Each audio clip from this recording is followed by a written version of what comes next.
اب ہماری معلومات پہ ہم کو اتنا ناز ہے کہ ہمارے خلاف اگر کسی کو معلوم ہے تو وہ تو بالکل میری بات جو مجھے معلوم ہے وہ آسمانی وحی ہے، جو دوسرا بول رہا ہے اس کی کوئی دلیل نہیں، اس کا کوئی ثبوت نہیں۔ اعجاب ذی رأی برأیہ، قیامت کے قریب ہر صاحب رائے کو اپنے رائے پر عجب ہوگا اور وہ عالم سے رجوع کرنے کی ضرورت نہیں سمجھے گا، اسی پر پندار میں مبتلا ہوگا، غرور میں مبتلا ہوگا، اپنی معلومات بس معلومات۔ دیکھیے علم ایک اور چیز ہے، معلومات ایک اور چیز ہے۔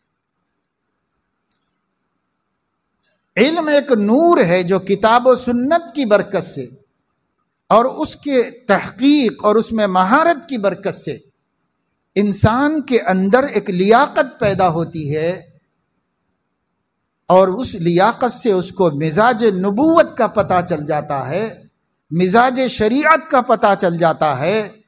مہارت کے بعد پھر اس کے سامنے جو بات آتی ہے اس بات کو یہ مہارت حذاقت رد کرتی ہے یا قبول کرتی ہے۔ اس روشنی کا نام علم ہے، اس نور کا نام علم ہے۔ اب معلومات کتنی ہو جائے، اس لیے میں عرض کرتا رہتا ہوں علماء طلباء کے سامنے بھی کہ دیکھو وسعت معلومات علم نہیں ہے، صحت معلومات علم ہے۔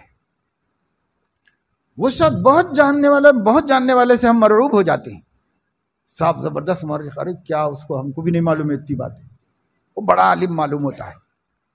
وسعت معلومات کا نام علم نہیں ہے، صحت معلومات کا نام علم ہے۔ آپ تھوڑا جانتے ہو مگر صحیح جانتے ہو، یہ علم ہے۔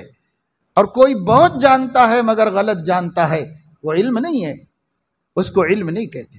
علم روشنی ہے جو صراط مستقیم دکھا سکے، اگر وہ روشنی صراط مستقیم نہیں دکھا رہی ہے، ادھر ادھر بھٹکا رہی ہے، معتزلہ کی طرف، خوارج کی طرف، روافض کی طرف، جہمیہ کی طرف، مرجیہ کی طرف، کرامیہ کی طرف، کدھر کدھر لے کے جا رہی ہے۔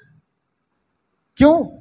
معلومات تو بہت ہیں مگر صحت معلومات نہیں، کسی نے سند نہیں دی کہ آپ کی معلومات صحیح، سیلف اسٹڈی ہے، خوب جانکاری ہے۔